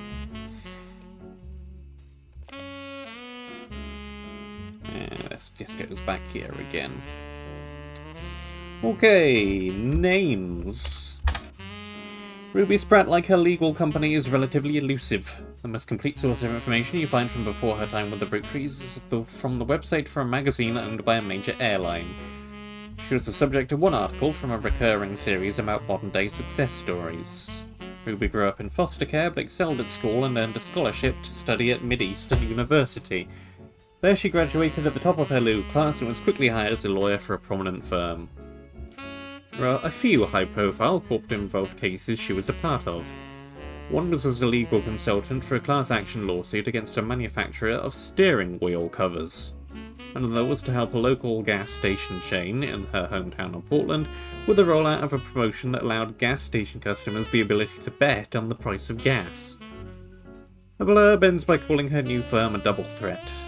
Her company services are a cross between a traditional lawyer and a PR manager.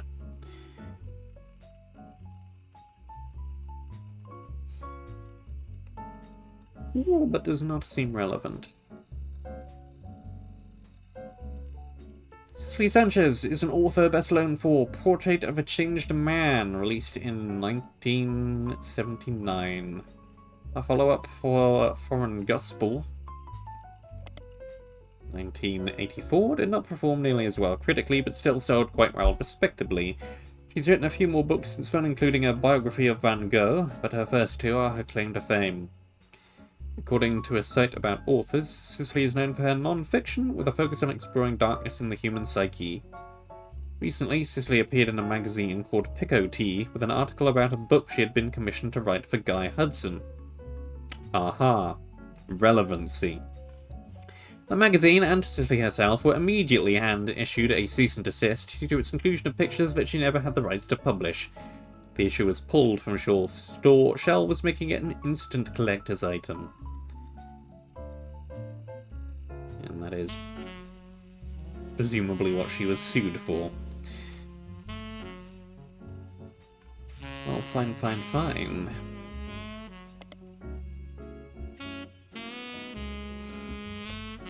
Let's see if we can find anything else on Ruby first.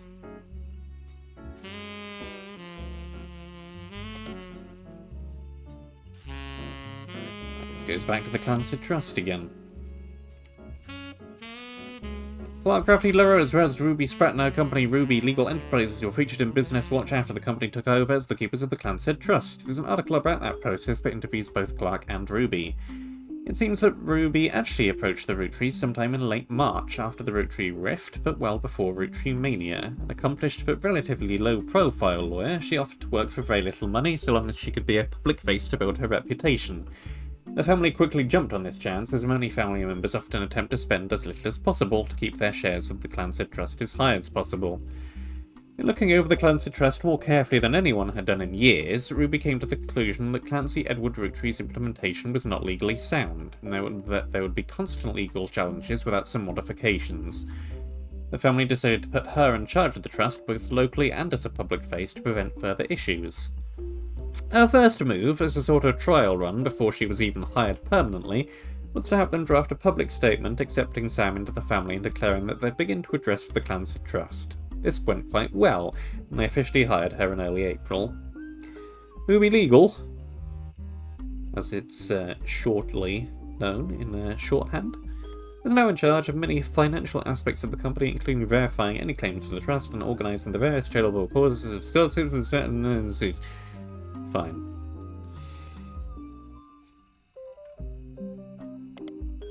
Nothing relevant.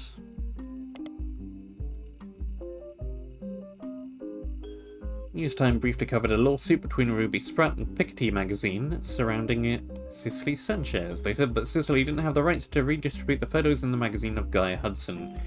Piketty apparently announced that they would be pulling their issue the following day, the moment that Ruby Legal Enterprises threatened them. This caused the issue to sell faster than any other in the magazine's history, though only for a day.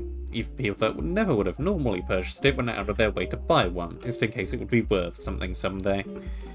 There's a name for this effect. I can't remember off the top of my head. Where trying to suppress something only makes it a lot more notable than it would otherwise have been. It especially caught the eye of conspiracy theorists who assumed that anything worth suing over would have to be hiding something.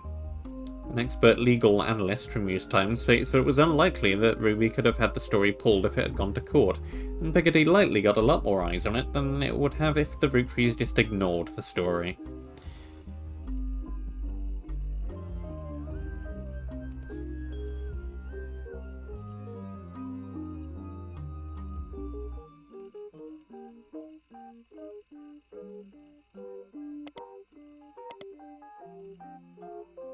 Author.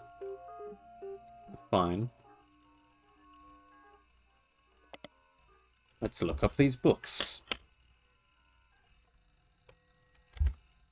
They're probably irrelevant, but you never know. Out of print! The book's description has this to say. What if everything you stand for, everything you know to be true today, could disappear in an instant? All of your politics, relationships, gone in the blink of an eye. Would you still be you? Cicely Sanchez tells this powerful, true story about a man who woke up after being saved from drowning in his backyard pool and became an entirely different person. Included are interviews from those that knew him best before, as well as a one-on-one chat that paints an entirely different picture. You won't be able to put it down without wondering, what if that were me?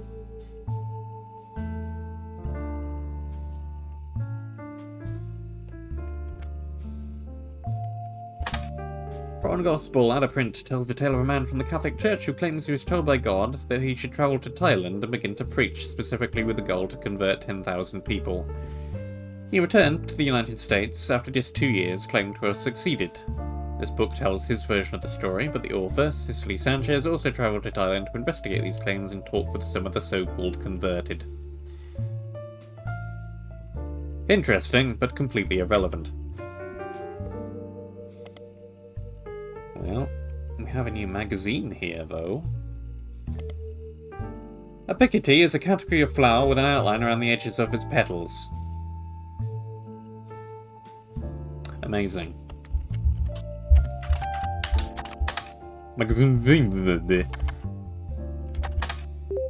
Piketty Magazine is a publication that, as far as you can tell, has no consistent theme. It tends to contain tabloid-esque articles that appeal to a wider variety of audiences, and appears in many grocery stores near the checkout line. Unlike traditional tabloids, it doesn't typically feature celebrities on the cover. Instead, it tends to latch onto and create sensationalist headlines about whatever subject appears to be popular at any given time. In recent years, this has included Beanie Babies, Magic Eye images, and even Red Bull. It has often come under fire for printing fiction along with facts. Piketty gets around this by stating in every issue that all its articles are all the hearsay that's fit to print. At one point, Piketty ran an article about Cicely Sanchez, an author. She claims to have written an unread book about Guy Hudson. The article was not even the main focus of the issue. The magazine was threatened legally by the Roottrees Corporation.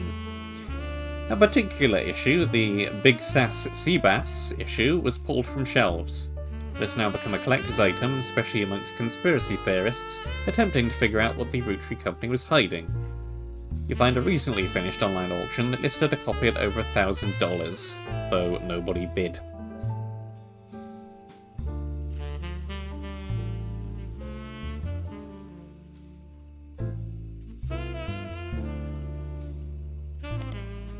Two S's, thank you. Thank you. Thank you very much. Fine, I'll just copy-paste it again.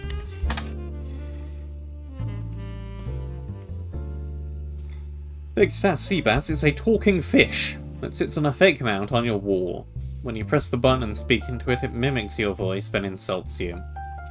Many people consider it a rip-off of a more popular wall-mounted communication-based fish decoration, but the packaging makes it clear that this one does not sing. Instead, what the advertisements say says Big Sass Sea...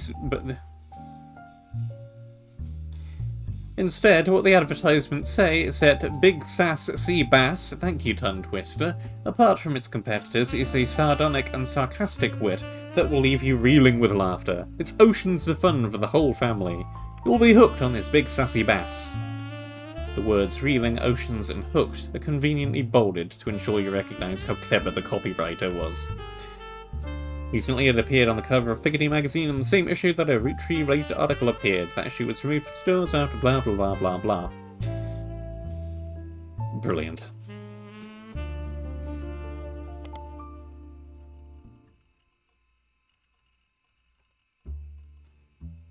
Well, I feel like we should probably input literally everything into here, because it's a tabloid and we'll probably have articles about literally everything.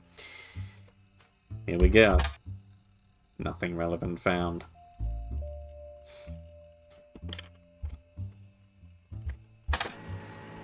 In an issue that focused on the aforementioned talking toy fish and the demonic messages it supposedly said as the batteries ran low, Piketty had an article about a cancelled book by Cicely Sanchez. The book's subject was Guy Hudson, and the issue was said to contain pictures that Cicely did not have the rights to publish. Because of the images, the issue was pulled from short sales, making it the subject of some conspiracies and an instant collector's item. Due to this recall, the version found in the archives is incomplete.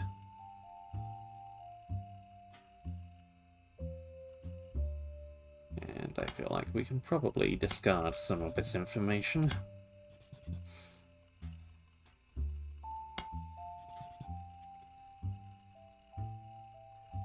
Okay. 8! We have found a gold mine of information. Bub, could this popular gift be filling homes with satanic messages? Unlikely. This was the issue of Piketty magazine that contained an article about Cicely Sanchez. The story concerned an unrelated book an unreleased book she had written about Guy Hudson. It seems it used photos of Guy that Cicely did not own the right to publish. Unfortunately, the magazine was issued a cease and desist by the Roottrees lawyers. The magazine was pulled from shelves, and the version you found in your periodical search of the relevant pages removed, rendering this magazine useless, unless you want to read about a potentially demonic fish toy. Yet it has 8 intuition.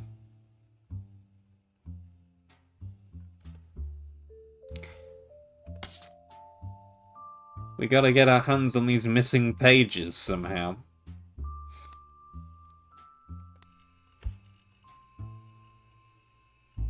Okay.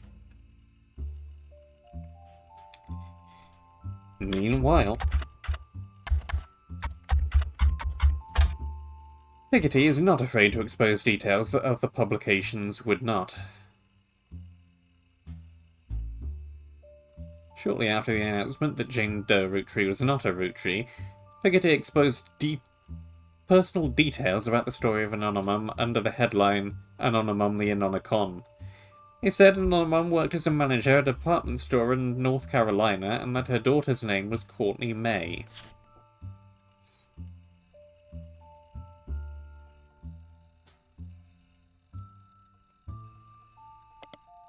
They also said that the woman who vouched her famous cover story didn't identify news time, perhaps to avoid being sued, is named Coraline S. and that she had filed for bankruptcy.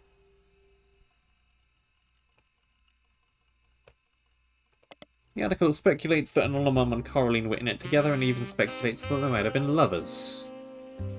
Piggotty is not a credible publication. Their information was particularly actionable, and very few people seem to notice or care.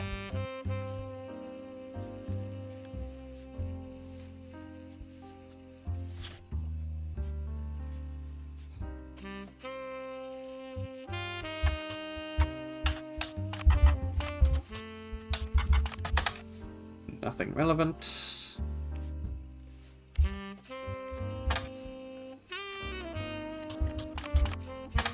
Nothing relevant.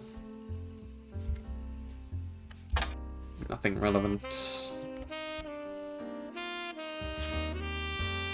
You might have something relevant to say about this, though. No, you don't.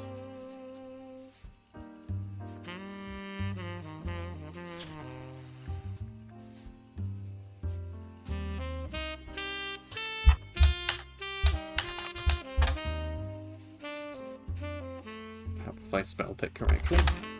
Nope.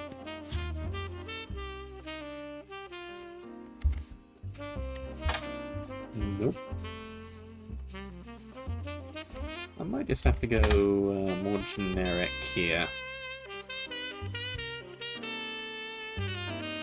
How about just Roottrees? Nothing relevant. Wow, I would have expected you to have something.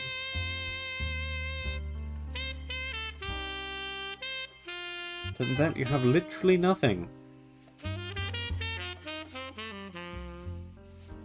Okay.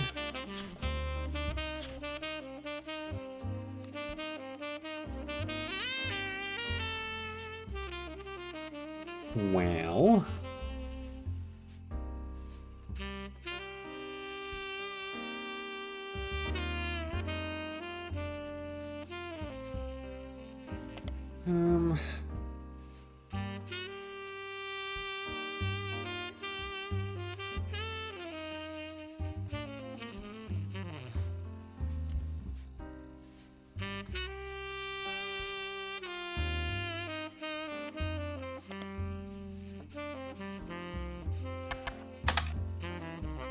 too generic to find anything.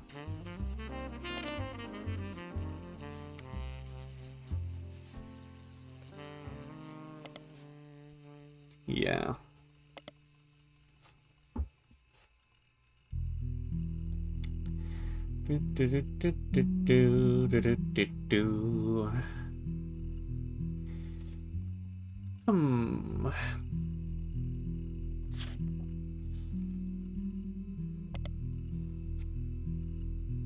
Well, let's recheck a few of our things on this list.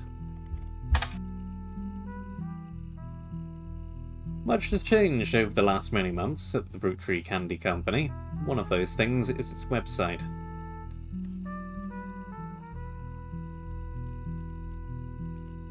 I also just now realised that Spider Search is a pun on the fact it's the website. The World Wide Web.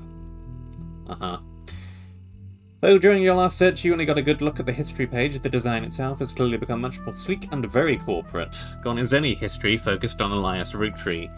Instead, the site seems to focus on the present status of the candy offerings with high-quality JPEGs of each of their projects. There are also some small ads for Root Dot, which is the clothing company owned by the Roottrees Candy Company. There's a small section at the bottom that lists the president as Clark. A short bio mentions he was responsible for some of their marketing before taking the reins after the unfortunate plane crash.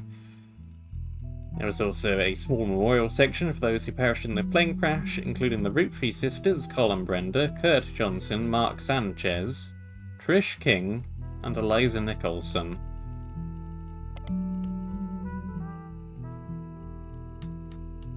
More names. And there's another Sanchez, which may or may not be a complete coincidence.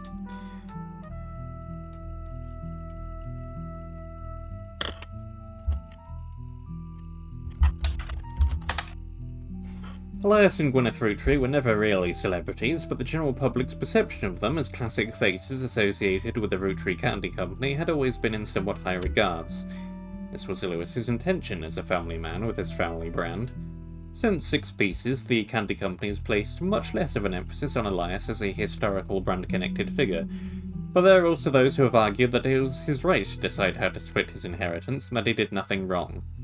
This has led to some heated television exchanges and countless op-eds. The first Anderson County Maple Farm, which I do not currently have on my list to recheck, but I probably should. Stroll Wheel, what are you doing? It only used to be a popular tourist attraction during the summer months when it had special tours. Wow, what is going on with the scroll wheel on this thing? Stop. However, it has since seen an explosion on off-season business as some religious and political groups decided to visit to show support for Elias and Gwyneth's traditional values and financial rights. This rise in support was in turn followed by pickets from grey rights activists when some particularly inflammatory organisations made their pilgrimages. Amongst all this conflict, the farm has since shut down, seemingly indefinitely. The website says check back later, but has no date listed. The quotes from Bess Williams' book appear to have been taken down.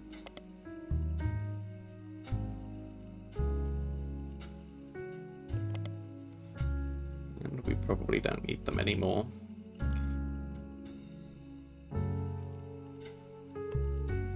Is this going to go to the same place, I wonder? It is. That's almost certainly also going to go to the same place.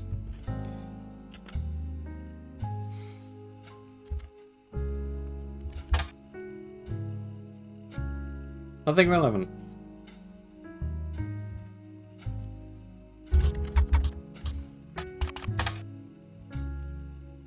This just goes back here.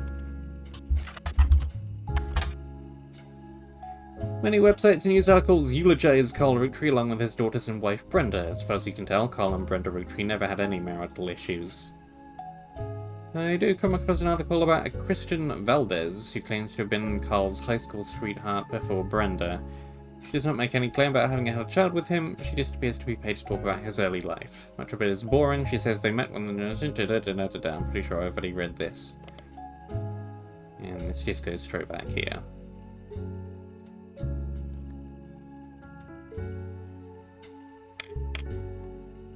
Lauren. In the wake of Six Pieces' release, Lauren Rootree, author of A Life Between Wars, was tracked down by a reporter as being in one of the most upscale memory care centres in Pittsburgh. She was relocated back to Pennsylvania when she began suffering from Alzheimer's. There was a minor backlash towards the reporter that tracked Lauren down, because they were caught standing on a ladder, holding their camera over the privacy wall to take a photo of Lauren and her son Clark sitting on a bench outside a small pond on the premises. We're not going to have any useful input from Lauren then.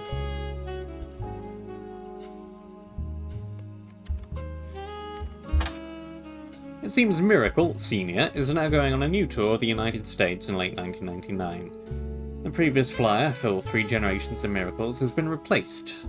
Be a part of history, the oldest living Rootree reprises and retells his incredible true story. Miracle Rootree grew up as one of the most famous 5 pieces, living a life of wealth and luxury. But fortune was nothing compared to the powerful force of the Almighty. Doctors determined he was destined to die young, but fate had different plans.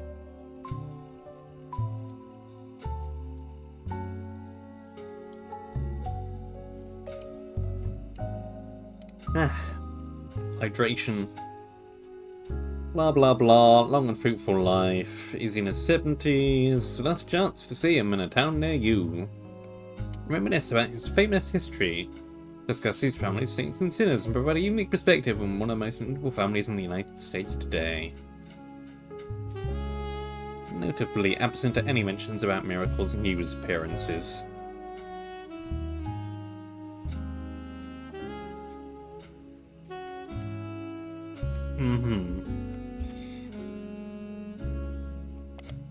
I wonder if you have anything to say on the matter. No.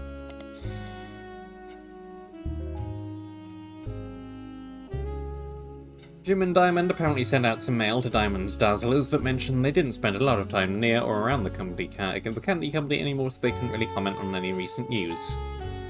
A Best Of album did get released to CD during Roottreemania, and while neither of them performed recently, the couple did do a few signings at local record stores near their estate. During question and answer sessions, Jim has stated he hasn't been inspired to write any new lyrics.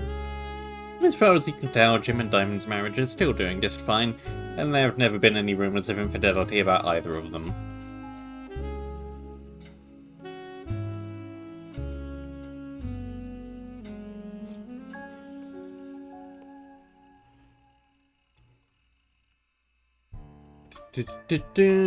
Probably irrelevant. After the release of 6 Pieces, Caroline Morden did a television interview. Someone has uploaded a partial transcript of that interview on the television section of a messaging company. The transcript is only her answers and is missing the questions. This creates a somewhat confusing reading experience, but does give you a bit more history about Caroline and some of her family members. Evidence obtained!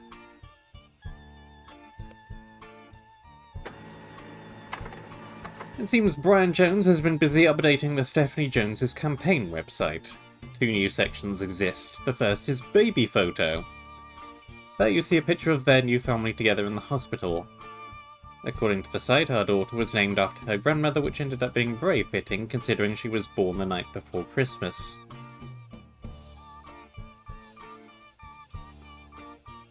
Aha! It appears we found the addition to the family tree. The second is What's Next? There's not much of substance there right now, but it lists some small accomplishments and finishes with the recent rise in popularity and controversy surrounding my extended family, there has been some extra attention on me. Stay tuned for announcements in the coming months about how I plan to use this publicity to accomplish bigger and better things. Well, well.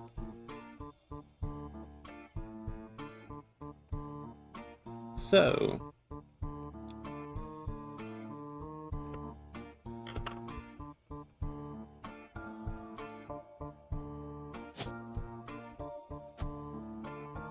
yeah, give me that photo right now. Clickety click click click. I need these pictures. Project's posted his photo of his family together in the hospital following the birth of their newborn girl. His new daughter is wearing an adorable little Santa hat. His wife Stephanie is giving her signature thumbs up move from her campaign literature. No, pardon me.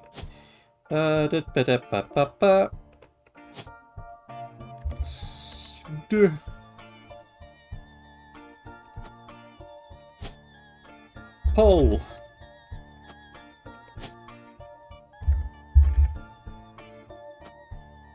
Jones.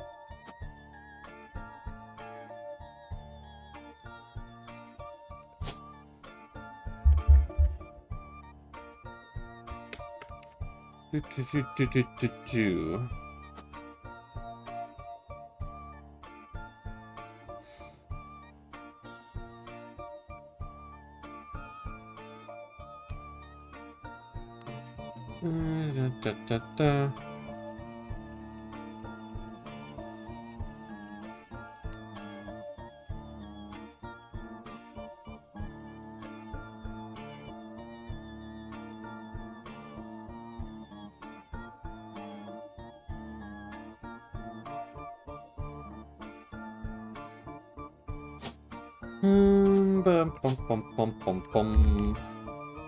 Name.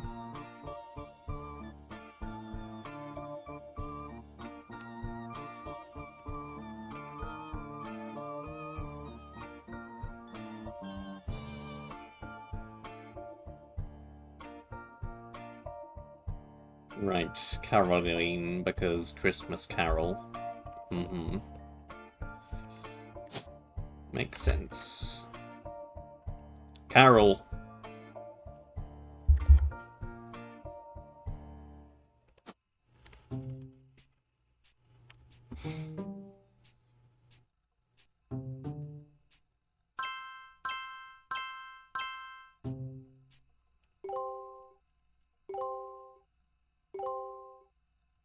Woo, we have gotten somewhere.